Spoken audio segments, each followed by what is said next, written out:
Dans cette vidéo, je vais essayer de calculer la section des câbles. Alors en fait, c'est venu par une question d'une personne et en fait, moi je me suis vraiment pas trop posé la question parce qu'en fait, je me servais de ce livre. Alors j'ai déjà dû le présenter sur la section des câbles. Alors je sais pas si on le voit bien. Donc c'est ce livre ici. Donc c'est là que j'ai appris vraiment les bases.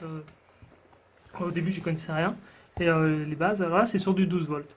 Et en fait, ça m'a fait poser la question comment étaient calculées ces données. J'ai trouvé des formules sur internet et ça coïncide pas forcément, plus en grosse section, mais en petite section, en petite longueur, il n'y a pas vraiment d'équivalence. Donc moi ce que je vais calculer c'est 12 et 24 volts. Donc ce que j'ai fait, c'est que j'ai trouvé sur internet des formules et après on va essayer de décortiquer. Alors déjà je vais vous montrer, là je suis devant mon écran donc ça ralentit un peu. Alors sur ce site, sur les bateaux, mais je pense que c'est à peu près pareil partout. Donc on nous donne deux formules. Alors je vais mettre les deux formules. Donc P est égal à UI. Donc là c'est sur du courant continu. Donc la puissance exprimée en watts est égale à la tension exprimée en volts, multipliée par l'intensité exprimée en ampères. Donc c'est important pour faire parfois convertir les ampères en watts ou faire l'inverse. Et ça va être l'influence de la tension du 12, 24, 48 volts. Donc sur les systèmes. La formule, c'est la section au millimètre carré, est égale à R0. Donc ça va être la résistivité du cuivre ou des autres matériaux. Mais généralement, c'est le cuivre qui est utilisé car c'est un très bon conducteur. Donc il y a certains, comme l'argent, qui sont des meilleurs conducteurs, mais c'est hors de prix. Donc on ne les utilise pas. Et le cuivre est quand même un très bon conducteur. Donc des fois, on utilise, en certains cas, on utilise des fois de l'acier galvanisé, de l'or dans des circuits imprimés. Mais généralement, c'est le cuivre. Alors, fois la longueur exprimée en mètres, ou après on donne ce qu'on veut comme donnée, fois l'intensité divisé par la chute de tension. Donc la chute de tension, généralement, on dit 5 ou 3%. 5%, c'est ce qu'on utilise le plus fréquemment, et si on va être encore plus prudent, on met 3%. Car lorsqu'on va mettre des grandes longueurs, la tension peut chuter un peu, mais il ne faut pas qu'elle chute trop, donc c'est pour ça qu'on met 5%. Donc là, je vais faire le calcul. Alors, si on dit qu'il y a pour 12 volts à 5%, donc 0,05, donc 12, je ne sais pas si on le voit, fois 0,05, ça fait 0,6 volts. Donc là, on peut faire un essai. Donc voilà, je vais vous montrer, il y a un tableau ici en 12 volts, et en fait, je vais essayer de le reproduire pour essayer de comprendre la démarche. Alors, par exemple, là, si je veux te faire, je ne sais pas si on le voit bien à l'écran, 1,5. On va prendre 1,5 avec 5 ampères. Donc 4,29. Il me conseille en mètres. Moi, je vais faire le calcul. Donc, je vais faire 1, déjà, je vais faire autre chose. Bon, je peux tester 0,021. Donc, c'est la donnée pour le cuivre. Mais des fois, elle est exprimée. En fait, c'est un peu la résistance du cuivre au passage du courant. Mais des fois, elle est exprimée sur d'autres sites. Je l'ai vu à 0,027, des fois 0,019 fois la longueur. Donc là, il me conseille 15,29 multiplié par l'intensité en ampères, donc 5 ampères, divisé par la chute de tension, 0,6 à 5%. Donc là, je vais voir si le calcul est exact. Alors, je prends ma calculette. 0,021 fois 4,29 fois 5 divisé par 0,6 et je tombe à 0,75. Or, je devrais trouver 1,5. Alors pourquoi? Alors là, c'est un risque d'erreur qui peut arriver. J'ai vu plusieurs fois sur internet ou sur les tableaux. C'est que des fois, on va parler en longueur linéaire. C'est le câble le plus et le moins additionné, la longueur comme on calcule souvent. Et des fois, on a une longueur à aller-retour, c'est-à-dire qu'on va compter le plus on va compter le moins. Donc en fait, on fait soit x2, soit divisé par 2. C'est pour ça que le calcul, là, si j'avais changé mon calcul, je tombe à 1,5 comme dans le tableau ici pour l'exemple. Donc dans les tableaux, on va souvent calculer, alors là c'est l'intensité. Je ne sais pas si on voit bien. Intensité, ici la section, et là la longueur. Donc une longueur maxi. Et généralement, lorsqu'on va déterminer sa section, on va faire preuve de prudence, soit en passant en 3%, soit lorsqu'on va être entre un compromis, passer à à la taille de section supérieure, hein. C'est quand même une règle de prudence, c'est comme en comptabilité. Là, il faut éviter d'avoir un accident derrière, un échauffement, une chute de tension, et ça peut aller jusqu'à l'incendie, hein. C'est vraiment si vous avez des grosses tensions et que les câbles se chauffent. Donc ça va quand même une importance, parce que aussi les câbles, plus la section sera épaisse, plus ils seront lourds, plus ils seront chers, et ils sont plus forts. Et c'est pas forcément facile de les relier entre eux. Alors, généralement, là, je vais essayer de faire le tableau et calculer la longueur. Alors, pour sortir la longueur en partant de la section, il faudra que je fasse une équation de type AX égale B, donc avec A différent de 0. Donc ça me donne, là je vais le montrer. Alors si je divise tout par A, AX divisé par A égale B divisé par A, là je simplifie. Donc X est égal à B soit A. Donc ça va me donner comme formule de calcul la longueur est égale à la section divisée par R0 fois I fois V. Donc on peut mettre une parenthèse si on souhaite. Donc là, ça, je vais rentrer sur le logiciel et on va essayer de voir si on trouve la même chose. Donc en prenant bien en compte, soit en aller-retour, soit en linéaire. Donc là, il faut bien partir déjà, mon préalable, hein, c'est que cette formule, c'est la formule qui doit être juste, hein. Si la formule est fausse, si c'est pas 0,21 mais 0,20, ça peut vraiment changer beaucoup de choses. Donc il faut toujours prendre un peu comme précaution de dire, de vérifier son étape de base. Et en fait, je vérifie à plusieurs reprises et c'est pour ça que sur ce livre-là, des fois, il y a des choses qui sont un peu différentes. Et sur Internet, des fois, il y a des écarts. Donc la question, c'est de savoir s'ils sont significatifs. Mais c'est quand même important d'avoir une bonne base. Alors je vais ouvrir un fichier Excel. Donc en fait, on va créer un peu un tableau identique, mais on va même mieux le faire, car là, ce on va mettre, c'est qu'on va mettre plus de sections et plus de mètres si on souhaite. Donc déjà, on va faire les ampères. Donc on va partir comme eux, hein. 0,5, 1, 2. Donc après, ça va de... Là, ça va de... Moi, ce que je vais faire, je vais partir de tous les d'ampères à ampères.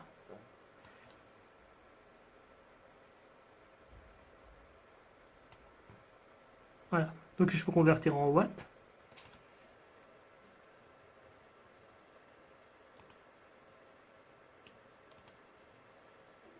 Généralement, on part là sur le calcul avec la formule avec des ampères. Mais watts, ça peut permettre de donner une unité différente. Donc normalement, c'est grand V. Donc là, avec la formule P est égal à U fois I. Donc ça, fois 12.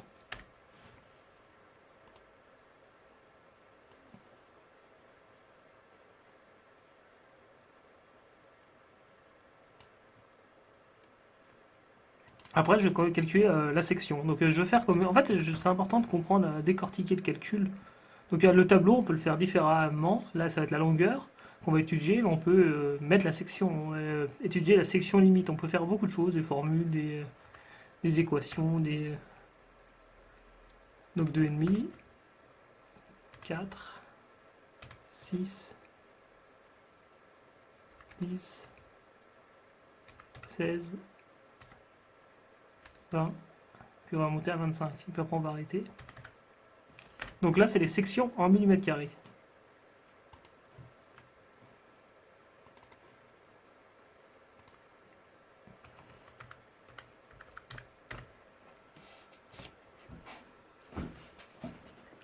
Donc là, ce qu'on va faire, maintenant qu'on a fait ça, on va déjà mettre des couleurs, hein, pour bien se repérer.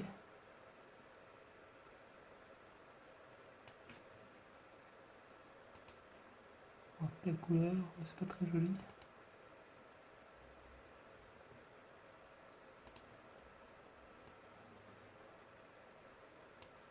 Et telle couleur. Donc on va reprendre la formule que j'ai calculée sur le papier. Donc la section. Alors déjà, on va mettre les préambules. 12 volts. Alors la chute de tension, on peut la recalculer, hein. À 0,05%. Donc là, on va faire la formule, hein, mais Normalement, ça fait 0,6. Ça, multiplié par ça. Là, c'est la chute de tension maximale. Et on peut calculer. Il y a le 0,021, on n'a pas forcément besoin. Donc, on va faire le calcul. Donc, la section en millimètres carrés divisé par, on va mettre une parenthèse, 0,021. Je le mets pas en haut, ça change jamais. Bon, en fait, je veux quand même le mettre, parce que si jamais tout à l'heure je le fais varier, c'est quand même mieux. Alors, on va recommencer. Alors, la section divisée par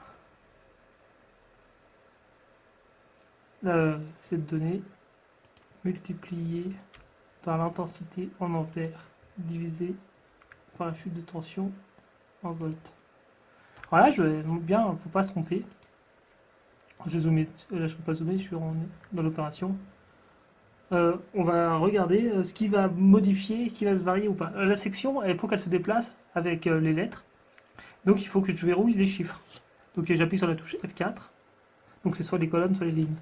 Et là, il faut que je verrouille les chiffres. Après, ça ne bouge jamais. L'intensité, elle doit se déplacer en ligne et non en colonne. Donc je dois déverrouiller les lettres. Et là, ça ne doit jamais bouger. Et après, on vérifie. Quand on fait ça. Donc là, je veux quand même retirer des... Ça. Des décimales. Parce qu'après, il y aura beaucoup. Là, je copie mon tableau.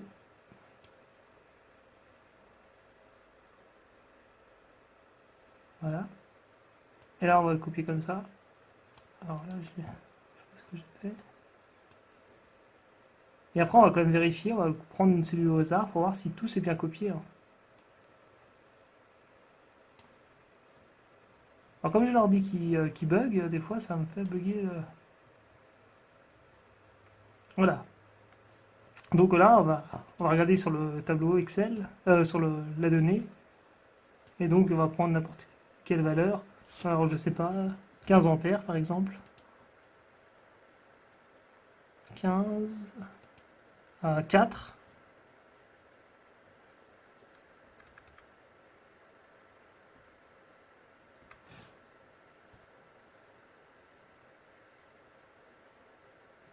Et j'ai 16,9. 15 à 4. Donc je dois obtenir, je vais zoomer sur le tableau pour que ce soit plus visible, 15, 4, 3,81, et moi j'obtiens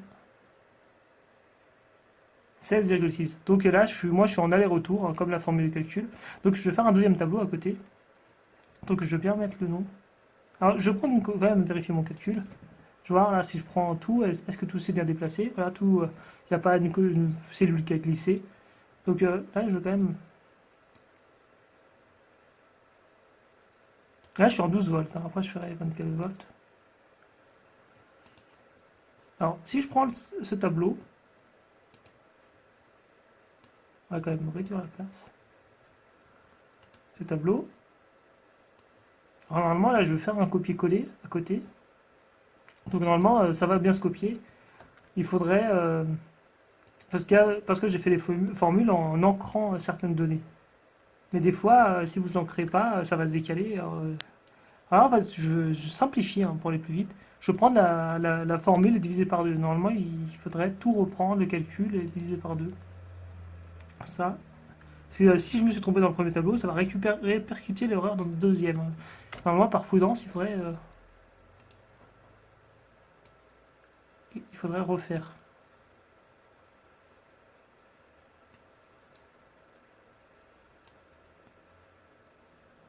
Voilà, ça modifie les valeurs. Et là, à 15, je vais zoomer dessus. avec 15, avec 4, je suis à 3,8. Et dans le tableau donné sur internet, 15, 4, 3,81. Donc on est à peu près pareil. Donc là, ce qu'on va faire aussi, on va faire comme dans le tableau. On va dire que toutes les valeurs qui sont inférieures à 1 mètre, hein, des valeurs qu'on va lorsque les longueurs de câble vont être trop courtes, on ne pourra pas les mettre. On ne peut pas relier un panneau solaire à moins de quelques centimètres. Après, ça devient aberrant. Donc on va faire une mise en forme conditionnelle. Règle inférieure à. Alors des fois, il prend la moyenne, la médiane. Nous, on va mettre 1. Ah, là, on va faire un tableau. Donc là, on peut faire pareil hein, si on souhaite. Je peux même copier la mise en forme, mais je vais recommencer pour éviter les risques d'erreur. Inférieur à 1. Voilà. Donc voilà pour le tableau en 12 volts. Alors,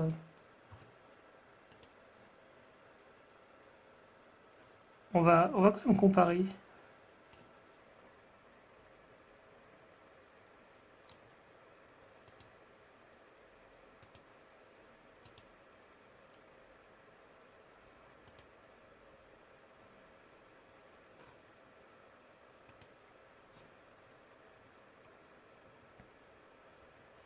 Donc là, ce qu'on va faire, on va passer en 24 volts.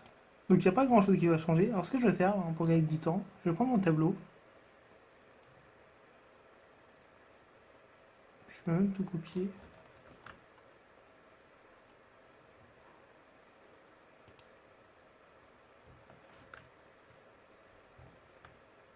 Là, on va changer les valeurs.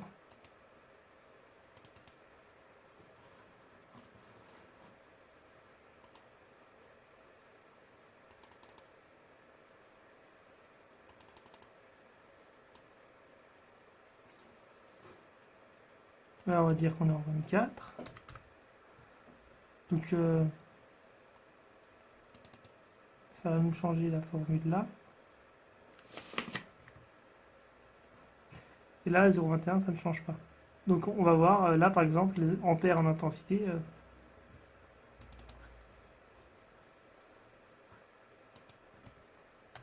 Au lieu de 12 volts, ça va être 24 volts.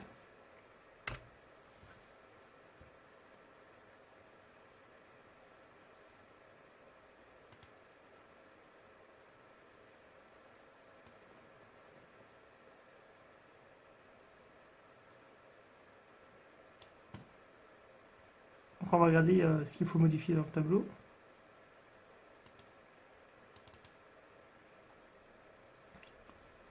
Donc, la section multipliée par l'intensité divisée par la chute de tension qui va être plus faible ici. Ça va être de 1,2. Là, c'est à 5%. Donc, F4 pour verrouiller.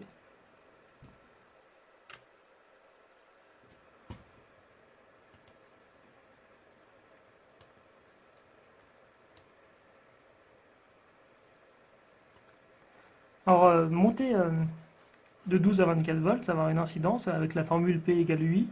Les intensités vont moins monter. Donc, ça va permettre de faire passer, par exemple, plus facilement des gros appareils. Donc, je vous montrerai là dans le livre ici.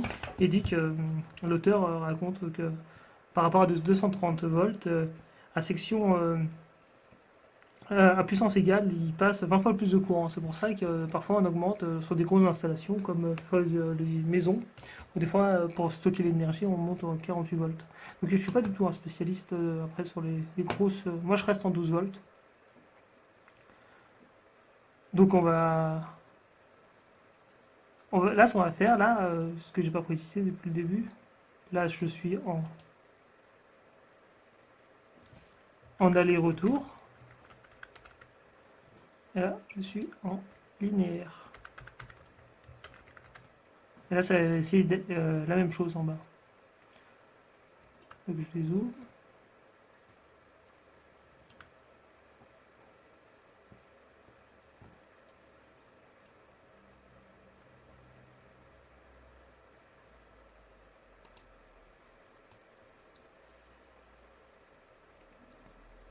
Et là, j'ai tout copié. Ah, il faut que je le copie pile au même endroit.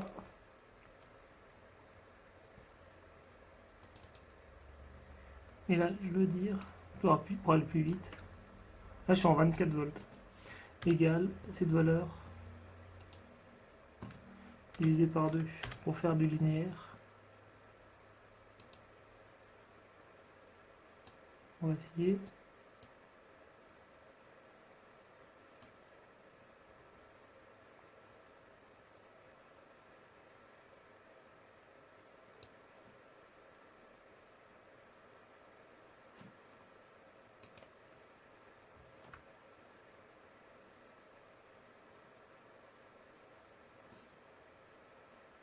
Donc voilà. On va regarder si on a les mêmes données que sur internet. Donc on 24 volts, on va prendre n'importe quelle valeur. On va monter 20 ampères à 1,5. 20 à 1,5, ça fait des 14. Hein. On va regarder. 20 ampères à 1,5. On va même décaler. Et 14. Donc j'ai les mêmes valeurs.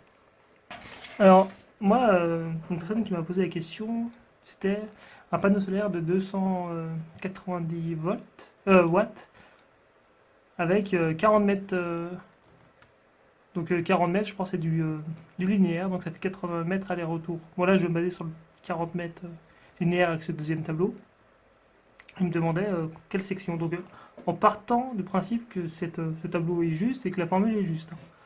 Donc, là, ce qu'on va faire, on va regarder nombre d'ampères. Alors, je prends la calculatrice. Donc, je vais mettre à 0.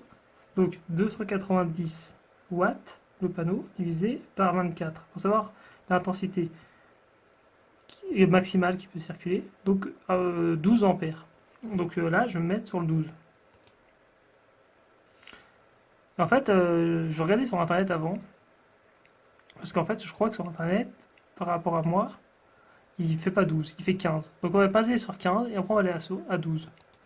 Donc à 15, on voit que pour 40 mètres, là, en partant du principe qu'il est en linéaire, il va me dire qu'il va être entre 30 et 47. Hein. Donc là, on est plutôt en mètres. C'est compris entre les deux. Hein. Après, on peut faire des itérations, on peut faire plein de formules. Mais là, on est à 25 mm². Avec une perte de 5%. Là, c'est toujours en 5%. Alors que moi, en 12, moi je peux descendre en 12 car. Donc là, on va prendre.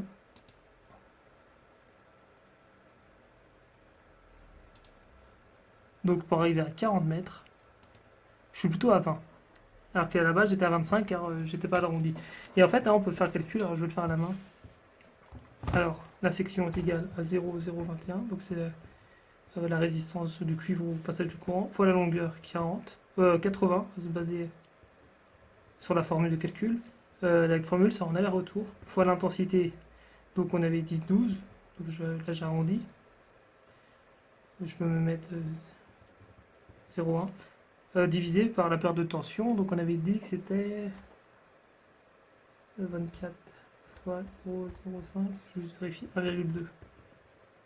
Donc là, je ne sais pas si on voit bien. Je vais faire mon calcul. 0,021 fois 80 fois 12,1 divisé par 1,2. Donc j'ai 16,94. 16,94 mm² minimum. Donc on sera plus proche des 20 mm². Donc j'espère que ce calcul est juste, hein, c'est quand même assez important. Mais ce qu'on va faire, on va faire deux choses. Là, au lieu de mettre 1,2, on va diviser par, parenthèse, 24 volts fois 0,03. Là, je suis à 28. Alors, je vais vérifier sur Internet. 28, c'est avec une chute de tension beaucoup plus faible. Donc, quasiment Alors là, je vais essayer. Là, je retourne sur mon logiciel.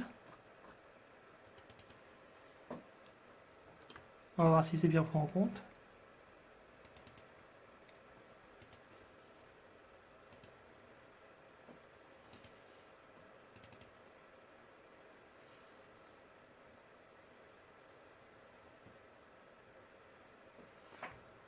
Là, ma formule est bien inscrite.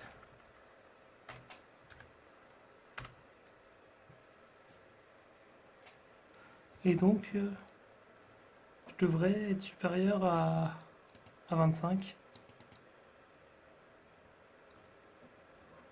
Là, je suis arrivé à 35 et normalement, ça coïncide. Alors, j'ai pas fait 30 mm². Là, en fait, pour le faire, c'est assez complexe car je devrais tirer une colonne là.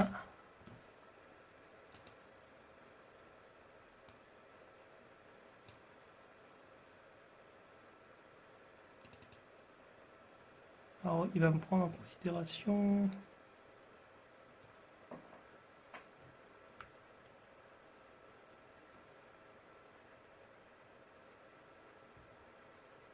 Alors, voilà. On va faire comme ça.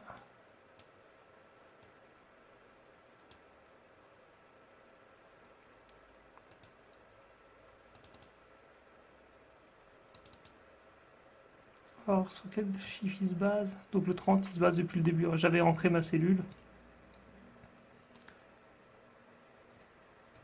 Donc, 30.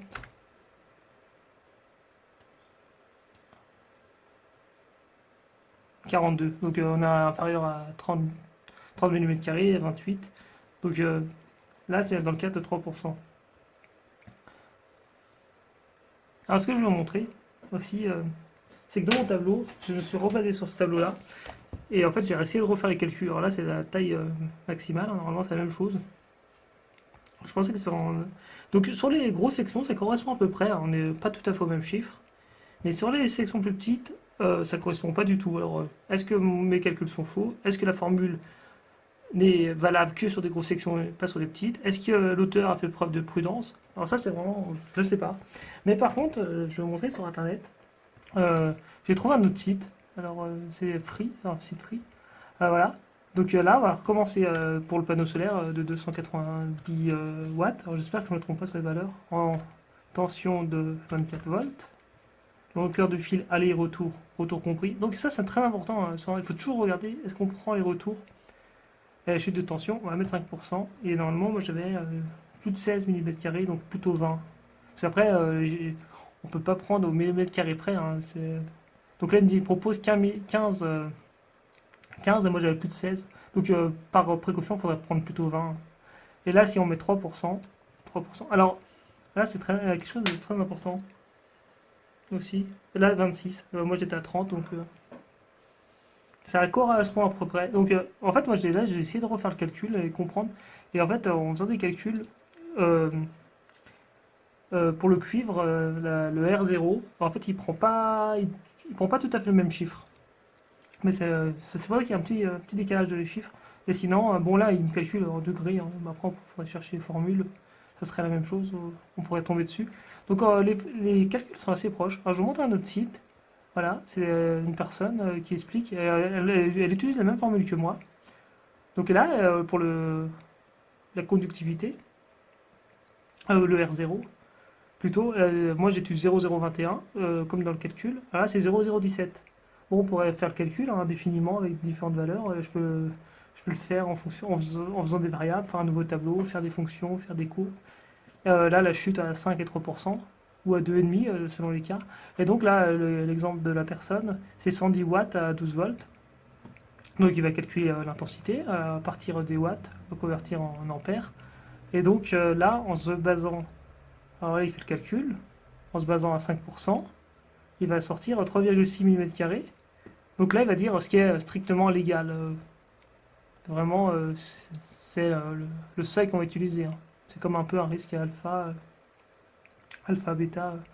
Mais là, raisonnable, il va passer à 2,5 ou 3%. Là, il est à 3%, là, il est à 2,5. Et donc là, vraiment, on a une modification en millimètres carrés assez importante. Et il dit que comme il veut surtout pas perdre de tension, il va passer à 10 mm². Donc on peut facilement passer du simple au triple en modifiant ces facteurs.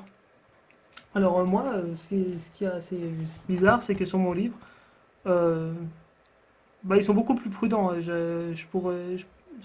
D'après le tableau, je pouvais mettre beaucoup plus faible, beaucoup plus de longueur. Là, il va être beaucoup plus prudent sur les petites sections. Après, sur les grosses sections, on se rapproche un peu. Donc voilà une formule de calcul. Alors, ce qui est important à noter, c'est que plus les sections vont être importantes, plus le prix sera cher, plus le câble sera lourd. Euh, et donc, ce qu'il faut noter aussi, c'est que moi, je ne connais pas forcément les COS qui sont utilisés, ou les raccords qui sont utilisés sur des très grosses sections. Ça va être compliqué de relier. Donc, là, sur le lit, par exemple, je vais vous montrer sur un exemple d'un bateau. Il va faire des COS un peu maison, et puis même lorsqu'on va mettre des fusibles, des fusibles, là il va mettre côte à côte deux coupes-circuits traditionnels. Donc après il faut faire des fois des combines. Alors ce qu'il faut noter, c'est que le câble solaire est quand même bon, beaucoup plus résistant à la pluie, aux intempéries, mais il peut être très cher. Donc là, dans le livre, il est vraiment toujours conseillé de raccourcir au maximum. Ça c'est le plus important, raccourcir au maximum. Donc là, c'est vraiment que des systèmes en 12 volts, hein, dans ce cas. C'est pas du tout pour faire une maison ou un système de maison avec. Parfois, souvent, j'ai vu sur les maisons, ce que j'ai pu voir, je suis pas du tout spécialiste, mais c'était souvent en 48 volts. Donc après, à partir d'un certain seuil, la tension passera d'inoffensive à dangereuse. Donc chaque courant alternatif et continu ont leur danger propre. Mais c'est pas pour autant qu'ici en 12 volts ce n'est pas dangereux, hein. Si vous faites un court-circuit ou s'il y a un échauffement, c'est quand même dangereux. Il faut faire attention. Puis les batteries, c'est dangereux, on sait jamais. Donc il faut bien prendre en compte. Donc voilà, j'ai essayé de faire une tentative avec la formule que j'ai énoncée dès le départ. J'ai fait un tableau Excel en essayant de voir s'il était à peu près équivalent. Donc après, c'est à tester, hein, c'est à regarder. J'ai pas de réponse parfaite. Je sais juste que selon les tableaux qu'on peut trouver sur internet, les ABAC, les tableaux, on a parfois des grosses différences. Donc est-ce que des fois on compte en aller-retour, en linéaire? Donc après, sur un cas très précis, il faudrait s'orienter vers des techniciens ou des professionnels du secteur qui peuvent vraiment conseiller. Et par exemple, là, sur dépasser des 20-25 mm², c'est très difficile de trouver du câble. Il faut l'acheter sur mesure et ça peut vite coûter cher si dès qu'on dépasse les 20-30 mètres. Donc le mieux, c'est de raccourcir. Euh, on évite d'avoir de danger. Alors par exemple, si vous avez un panneau à l'extérieur, que vous faites passer les câbles par terre, il y a risque d'enjambement, risque que les câbles s'abîment. Alors des fois il faudra mettre des protections supplémentaires, des fois les câbles devront être enterrés. Donc c'est tout des choses à prendre en compte. Donc voilà pour cette vidéo. J'espère que je ne me suis pas trompé dans les calculs. Donc j'espère, il faut toujours partir au préalable que les calculs soient justes, que les formules de départ soient justes, les hypothèses de base soient justes, sinon tout le travail s'écroule. Donc il faut vraiment, c'est une piste de réflexion, de calcul de section, mais après il faut vraiment aller voir sur des cas précis, voir vraiment des gens qui travaillent dessus tout le temps pour comprendre. Donc là c'est le livre que j'utilisais souvent, et après pour calcul de section il faut vraiment avoir des sources fiables. Donc voilà, donc ça peut changer. Alors, il y a quelque chose d'important aussi à dire, c'est que parfois pour les batteries, on, on surestime un peu la section car les batteries peuvent décharger beaucoup de courant d'un coup, hein. C'est comme pour les batteries de voiture qui sont capables de délivrer énormément d'intensité. Alors les critères de sécurité sont des fois plus importants au niveau des câbles partant des batteries, notamment vers les onduleurs. Alors que pour les panneaux solaires, on est plus sur cette technique. Alors après, est-ce qu'il y a plusieurs ABAC? C'est toujours quelque chose à regarder. Voilà pour cette vidéo de tentative de calcul de section de câble.